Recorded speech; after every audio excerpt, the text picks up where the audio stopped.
교회 절기로 오늘은 종려주일입니다. 예수님께서 십자가 지시기 위해서 예루살렘 성을 향하여 발걸음을 옮길 때에 이스라엘 백성들이 나와서 손에 종려나무 가지 들고 환영했던 주일이어서 종려주일이라고 얘기합니다.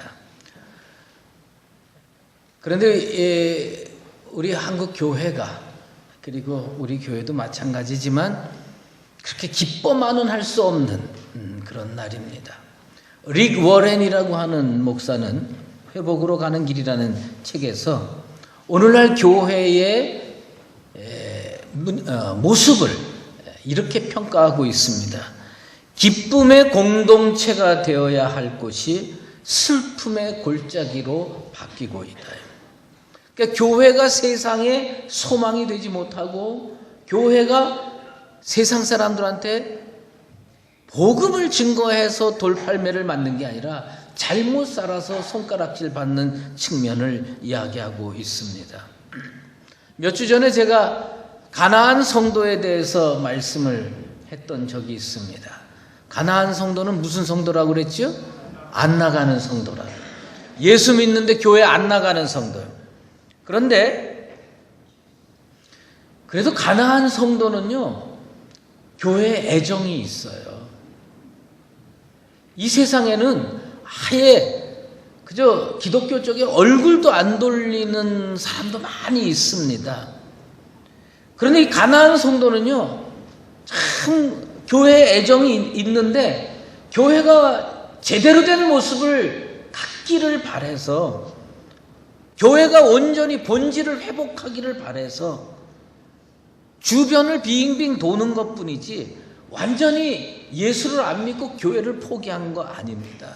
그래서 교회 지도자들은 분명히 생각해야 됩니다. 가나안 성도가 기쁨으로 교회에 되돌아올 수 있는 그 길을 만들어야 됩니다. 먼저 믿은 우리들의 사명이 그겁니다. 세상에 나가서 전도도 해야 되지만 오늘날 교회가 왜 많이 비어가느냐? 젊은이들이 많이 떠났어요. 교회가 온전하지 못하다, 올바르지 못하다, 그래서 떠나버렸어요. 그들이 되돌아올 수 있는 길은 우리 손에 달려 있습니다. 우리들이 믿음으로 바로 살아서 그 가나안 성도, 교회를 안 나가겠다고 하는 그 가나안 성도가 되돌아올 수 있는 길을 만드는 지혜로운 나와 여러분 꼭 되시기를 바랍니다. 그런데 그런 능력이 우리에게 있느냐? 틀림없이 있습니다. 우리 속에 충분히 능력을 하나님께서 주신 줄로 믿습니다. 지난 3월 12일에 그 미국 프린스턴, 뉴저지 프린스턴에 조그만 교회가 있는데, 그 교회에서 우리나라의 초대 교회 시절에 와서 복음을 증거했던 마펫 선교사라고 있어요. 사무엘 마펫 선교사의 추모 예배가 있었습니다.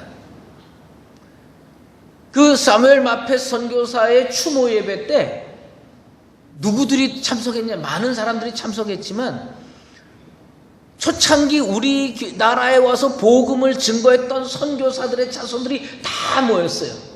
언더우드의 증손들, 클라크 선교사의 증손들, 마펫 선교사의 증손들이 다 모여서 추모 예배를 드렸습니다. 그때 거기에서 나온 이야기가 몇 구절이 소개가 됐습니다. 제가 참 감동을 받았어요. 마펫 선교사가 우리나라, 그러니까 당시 조선에 처음에 와서 복음을 증거할 때 마펫 선교사 눈에는 우리 조선 사람들, 한국 사람들이 참 능력이 있는 존재인데 그걸 모르고 살고 있더라는 거예요. 그래가지고 이 마펫 선교사가 우리 조선 사람들을 만날 때마다 덕담을 해줬대요. 나는 그 덕담이 오늘 한국 교회 성도들이 꼭 듣고 가슴판에 새겨야 된다고 생각을 해요. 그가 했던 것이 뭐냐면, 한국 사람들이 사실은 능력이 이만큼 있는데 요만큼밖에 없는 줄 알고 살고 있더라는 거예요.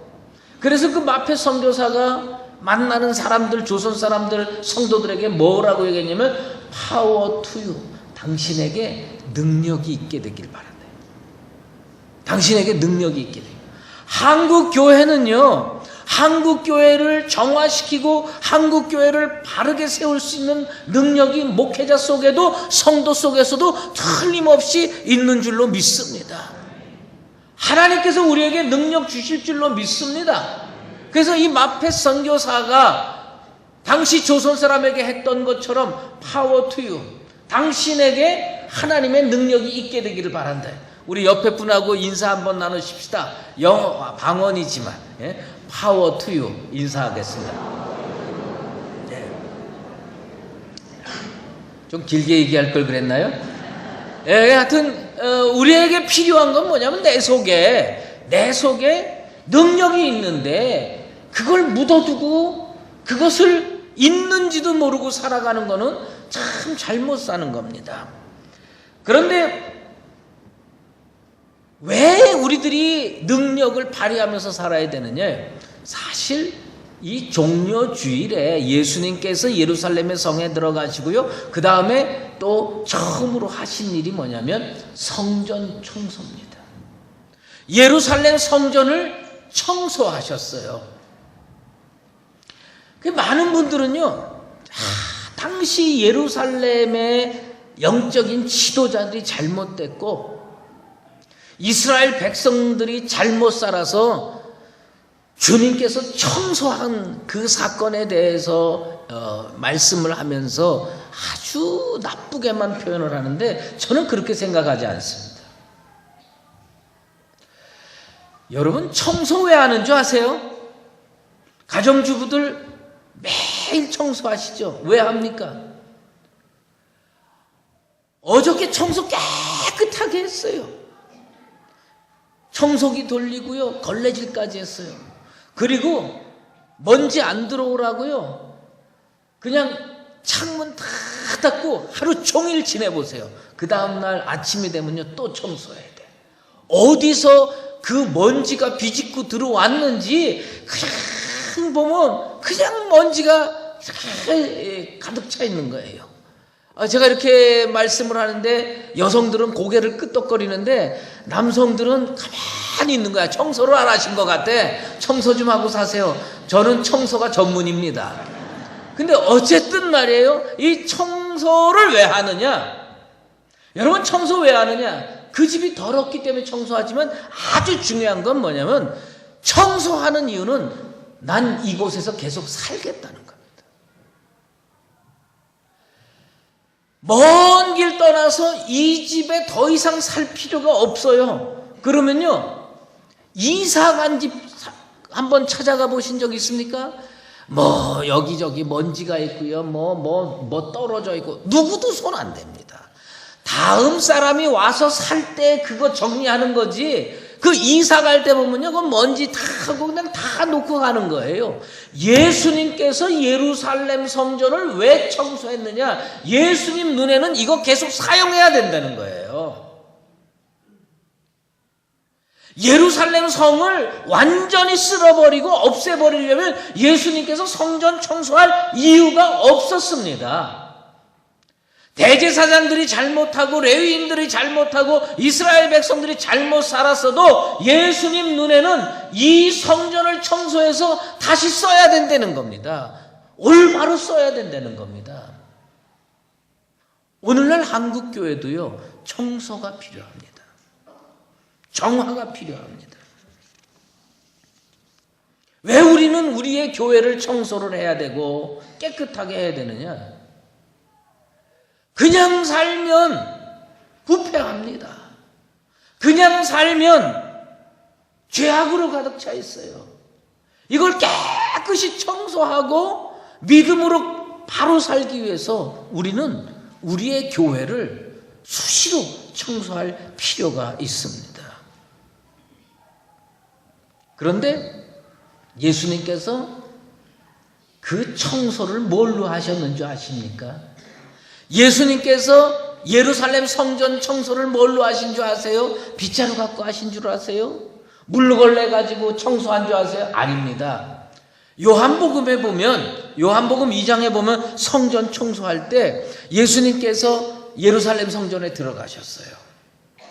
들어가셨는데 누구도 예수님이 거기에 들어왔는지 몰랐던 것 같아요. 대제사장도 몰랐고 레위인도 몰랐고 심지어 이스라엘 백성도 몰랐어요. 그런데 예수님께서 성전 뒤에 들어오셔가지고 뭘 만들고 계셨느냐면요, 노끈으로 채찍을 만들고 계셨어요. 노끈으로 채찍을 만들어가지고 그 채찍을 휘두르시면서요, 상을 뒤엎으면서요, 예수님께서 그냥 어느 날 갑자기 보면서 욱하는 성격으로 뒤집어 엎은 게 아닙니다. 예수님이 볼 때 이 성전은 청소돼야 마땅하다, 이거. 그래서 예수님이 뒤에 오셔서 노끈으로 채찍을 만드는 겁니다. 그리고 그 채찍으로 거기에서 장사하는 사람들 때리고 말이죠. 그 다음에 그 상을 둘러 엎고 그리고 다 바꿔놨어요. 제가 걱정하는 게 뭔지 아십니까? 예수님께서 우리 교회에 오늘 들어오시기를 원합니다. 예수님께서 오늘 우리 교회에 들어오시길 원하는데 우리 주님께서 이 목사도 눈치 못 채고 장로님들, 권사님들, 재직들, 성도들이 눈치 못 챘는데 저 뒤에 오셔가지고 예수님께서 성찬식을 준비하시고 예수님께서 축복을 준비하시고 은혜를 준비하셔야 제대로 된 교회지. 예수님께서 조용히 들어오셔가지고 저 뒤에서 목사 책망하고 장로 권사들 책망하고 그리고 성도들 신앙생활 책망하기 위해서 뒤에서 노끈을 가지고 채찍을 만들고 있다면 이 교회는 잘못된 교회입니다. 지금 한국 교회가 청소를 해야 됩니다.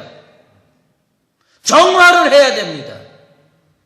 가슴 아픈 거는 오늘날 주일마다 주님께서 교회를 찾아가셔서 예수님께서 노끈으로 채찍을 만들어가지고 둘러엎길 원하는 거예요. 강대상을 둘러엎고 피아노를 둘러엎고 성도들 예배드리는 자세를 둘러엎으면서 이렇게 살면 안 된다. 교회가 청소되어야 된다. 신앙생활이 청소되어야 된다. 교회는 무슨 냄새가 나야 되는 줄 아십니까? 성전에는 번제의 냄새가 나야 됩니다. 소를 각을 뜨고요, 양을 각을 뜨고 비둘기를 강을 떠가지고 올려서 불태워서 그 번제의 향기가 하나님 앞에 향기로운 제사가 되는 겁니다.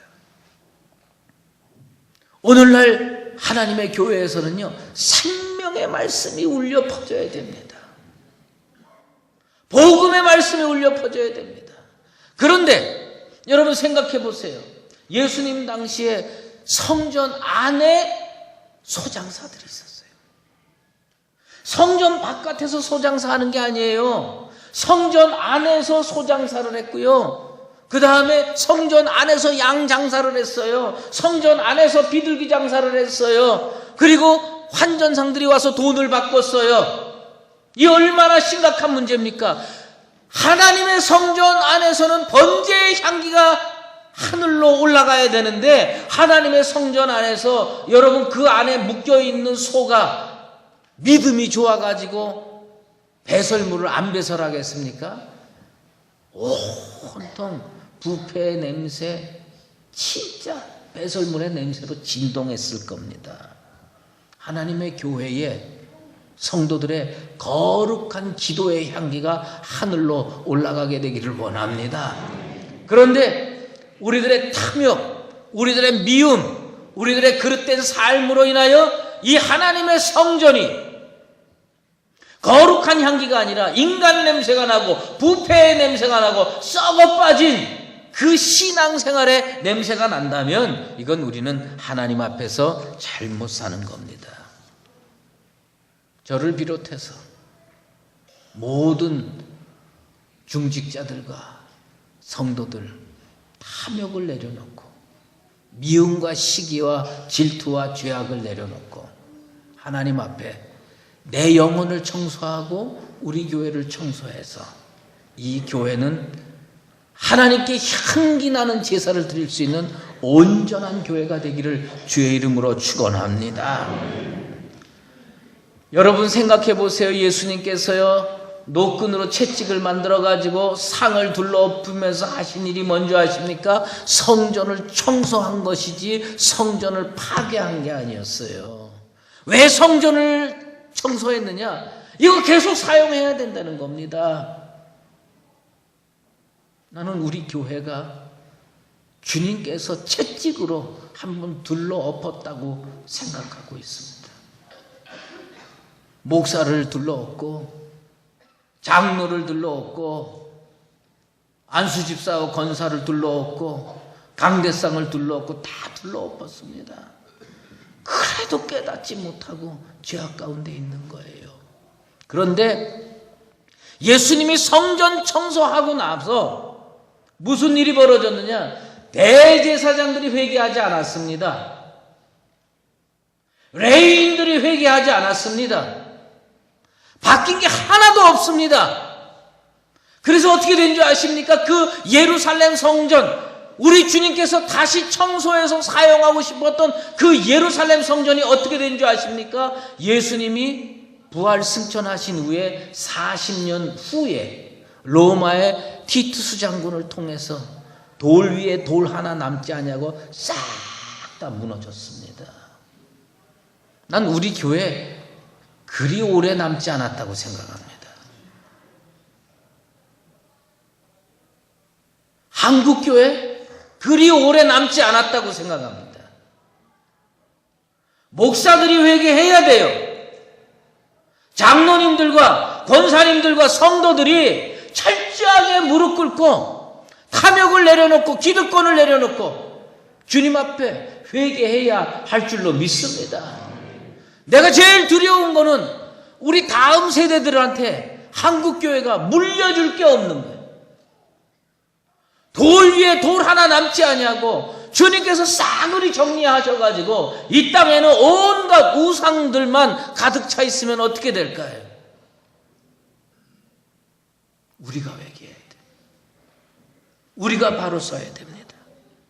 남들한테 바로 서라고 얘기할 거 없어요. 나 자신이 바로 서면 됩니다. 나 자신이 탐욕을 내려놓으면 됩니다. 나 자신이 기득권을 내려놓으면 됩니다. 내 영혼을 청소하면 됩니다. 여러분의 영혼을 예수 그리스도의 보혈로 깨끗하게 청소하게 되기를 주의 이름으로 축원합니다. 얼마 전에 신방을 다녀오다가 저기 내부순환로인가요? 그쪽으로 이렇게 지나가는데 뒤에서 사이렌 소리가 왱왱왱 들리는 거예요. 내가 보니까 저 뭡니까 119 구급 그 앰뷸런스가 뒤에서 오는 것 같아요. 저희 부목사님하고 같이 신방 갔다 오는 길인데 그래가지고 이제 차들이 이렇게 다 비껴나는 겁니다. 저희 차도 이렇게 비켜놨어요. 앰뷸런스가 쫙 지나가더라고요. 그런데 앰뷸런스가 쫙 지나가는데 보니까 뒤에 창문이 있는데요. 뒤 창문으로 그 앰뷸런스 안이 보이더라고요. 그 앰뷸런스 안이 보이는데 앰뷸런스 안에서 그 119 구급대원이 뭐 하고 있냐? 심폐소생술을 하는 거예요. 그렇게 열심히 하는 거예요. 우리가 그 차가 길을 좀 많이 빨리 비켜주면 빨리 갈 텐데 잘 안 비켜주니까 우리 차가 뒤쫓아가면서요. 상당히 오랜 시간을 그 뒤를 봤는데 그렇게 열심히 심폐소생술을 하는 거예요. 그걸 보면서 제가 느낀 거예요. 저 생명을 살리기 위해서 저 구급대원이 그렇게 열심히 심폐소생술을 하는구나. 지금 한국교회에 뭐가 필요하냐? 심폐소생술이 필요해요. 우리 교회에 지금 뭐가 필요하냐? 예수님의 심폐소생술이 필요한 거예요. 우리 주님께서 오늘 이 시간에 여기 강림하셔서 우리 교회의 심폐소생술을 통해서 치료하시고 회복하는 역사가 이루어지게 되길 바랍니다. 근데 예수님께서요 예루살렘 성전을 향해서 심폐소생술을 했습니다. 상을 둘러엎고 환정산을 내쫓으면서 그 다음에 예수님께서 택하신 심폐소생술이 뭐였느냐? 나는 대단할 거라고 생각을 했어요. 그런데 우리 주님께서 행하신 심폐소생술이 놀랍게도 46절 47절에 나오는데 내 집은 기도하는 집이 되리라 말씀하시고요. 뭘 했느냐? 날마다 성전에서 가르치시니라. 예수님께서 예루살렘 성전 지금 닷새 후면은 십자가에 못 박혀 달려 돌아가셔야 돼요. 그런 주님께서, 시간이 없는 주님께서 예루살렘 성전을 되살리기를 원하고 회복시키기를 원하고 이스라엘 민족의 신앙을 회복시키기를 원해서 심폐소생술을 했는데 그 심폐소생술이 뭐냐면 하나님 말씀을 가르치는 거예요. 한국 교회를 살리고 강북 제일교회를 살리려면 무슨 역사가 일어나야 되느냐, 무슨 프로그램을 가져와야 되느냐, 뭘 사회에 뛰어나가서 봉사를 해야 되냐? 아닙니다. 여기에 생명의 말씀이 선포되어야 할 줄로 믿습니다. 예수님의 생명의 말씀이 교회 안에 각 교회마다 가르쳐지고 선포될 때 교회는 다시 살아나게 될 줄로 믿습니다. 세상의 백약을 다 갖고 와도 무효하지만 생명의 말씀은 교회를 살리고 성도를 살리고 이 교회의 미래를 활짝 열어주시게 될 줄로 믿습니다. 여러분, 중요한 건 예수님께서 뭐 했냐? 날마다 성전에서 가르쳤는데 원수 마귀들의 하수인이었던 대제사장하고 그 다음에 서기관하고 바리새인들이 뭐 했느냐? 예수님 죽이려고 모이는 거예요. 교회가 살아나겠거든, 성전이 살아나겠거든, 이스라엘 민족이 신앙으로 살아날 것 같거든. 그러니까 원수 마귀가 누굴 시켰어요? 대제사장을 시키고 바리새인을 시키고 서기관을 시켜서 예수님 죽일 모의를 하게 하는 겁니다. 교회가 하나님 말씀으로 바로 서면 아마 세상은 더 손가락질하게 될 겁니다. 세상은 더 방해하게 될 겁니다. 하지만 우리는 포기하지 말고 이 하나님의 성전에서 생명의 말씀이 늘 울려 퍼질 수 있도록 나와 여러분이 힘을 합해야 할 줄로 믿습니다. 생명의 말씀을 가리키면 성도들은 나가서 그리스도인답게 살게 돼 있습니다. 오늘날 한국교회의 문제가 너무나 많은 세상의 철학, 심리학 이런 것들이 물밀듯 밀려 들어와서 복음을 철학으로 대신하려고 하고 복음을 인문학이나 심리학으로 대신하려고 하는 그런 일들이 너무 많이 일어나는 겁니다.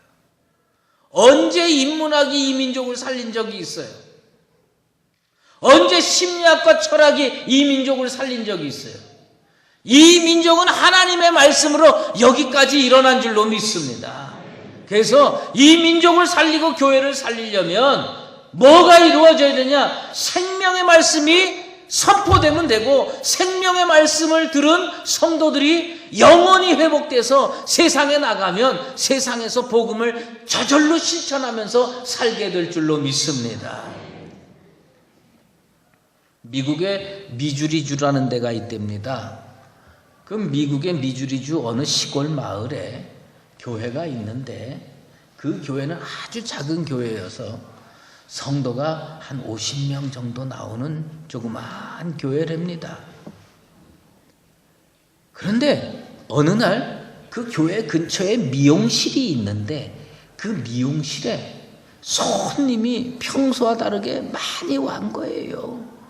미용사가 사람들 머리를 깎는데 너무너무 바쁘던 거예요. 계속 오는 거예요. 근데 다 하나같이 뭐냐, 남자든 여자든 머리를 삭발을 하는 거예요. 아니 남자야 또 삭발할 수 있다고 그러는데 여자까지 삭발을 하니까 이 미용사가 이제 뭐 연유가 궁금할 거 아닙니까? 왜 삭발하냐? 나 저쪽 교회 다니는데 교회에서 다 삭발하기로 했대. 이 미용사는요, 저기가 진짜 이단 집단인가 보다. 저기가 광신도들의 집합체인가 보다. 그래가지고선 이 얘기를 수집해 보니까 그게 아닌 거예요. 그래서 방송을 데려다가 취재를 하게 한 거예요. 왜 삭발을 했냐? 그 조그만 교회에 아주 성도들의 귀염을 받는 조그만 여자아이가 하나 있었답니다. 근데 이 여자아이가 어린 나이에 암에 걸렸어요. 그래가지고 수술을 하고 항암 치료를 하는데 이 항암 치료 때문에 머리카락이 다 빠진 거예요. 이 여자아이가 교회 한 번도 빠지지 않고 잘 나왔던 여자아이였는데 항암 치료로 머리카락이 다 빠지니까 창피해서 교회를 몇 주를 빠진 거예요. 목사님이 신방을 갔어요. 신방을 가가지고 물어봤어요. 너 왜 빠지냐 했더니 제가 창피해서 머리카락이 다 빠져가지고 그래가지고 못 간다는 거예요. 그러네. 목사님이 와서 성도들에게 우리가 사랑으로 그 어린 여학생을 격려합시다. 그랬더니 너나 할 것 없이 삭발을 하는 거예요. 그 여자아이가 교회에 부끄럽지 않게 나오게 하려고 그 여자아이가 다 삭발하고 자기랑 상태가 비슷하게 다 앉아있는 걸 보고 용기를 얻으라고 성도들이 다 삭발하는 거예요. 그때 취재 나온 방송에 그 리포터가 그런 얘기를 했답니다. 나는 그리스도인이 아닙니다. 그러나 언젠가 교회를 나가게 된다면 이런 교회를 나가고 싶습니다. 교회가 세상을 향해서 큰일 해야 된다고 생각하지 않습니다. 우리가 예수 복음으로 무장하고 그리스도의 자그마한 사랑을 실천하면 세상 사람들이 예수 안 믿던 사람들이 나도 저 교회에 나가고 싶다 고백하게 될 줄로 믿습니다. 사랑하는 강북제일교회 성도 여러분, 우리 예수님은 아직 우리 교회가 여기에 있어야 한다고 생각하십니다. 아직 여기에 하나님의 교회가 있을 가치가 있다고 생각하십니다. 비록 우리 주님께서 노끈으로 채찍을 만들어서 우리 교회의 강대상을 뒤엎고 우리 교회에 많은 것을 뒤집어 엎었어도 아직 여기에 교회가 있어야 된다고 생각해서 이 교회를 남겨놓으신 줄로 믿습니다. 그러면 우리의 사명이 뭐냐? 주님께서 기회 주실 때에 회개하고 교회를 바르게 만들어 나가십시다. 그러면 40년 후에 돌 위에 돌 하나 남지 아니하고 싹 쓸어서 예루살렘 성전을 회파한 것 같은 일이 일어나지 아니하고 하나님께 영광을 올려드리는 교회로 연년세세 존재하게 될 줄로 믿습니다. 내가 바뀌면 됩니다. 여러분이 바뀌면 됩니다. 그리스도의 보혈로 내 심령을 깨끗하게 청소해서 하나님 앞에 영광 올려드리는 성도와 교회로 거듭나게 되기를 주의 이름으로 축원합니다. 이제는 우리 주 예수 그리스도의 은혜와 하나님 아버지의 극진하신 사랑하심과 성령의 인도하시고 교통하심이 비록 주님께서 우리의 교회를 청소하셨지만 우리에게 아직도 기대를 걸고 계시고 소망을 두고 계심을 확신하며 회개하고 바른 교회를 만들어 하나님께 영광 올려드리며 살기를 작정하는 사랑하는 강북 제1교회 모든 성도들 머리머리 위에와 오늘도 거룩한 주의 백성들이 돌아오기를 학수고대하며 기다리고 있는 우리 교회 위에 이제로 영원히 함께 계시옵기를 간절히 축원하옵나이다.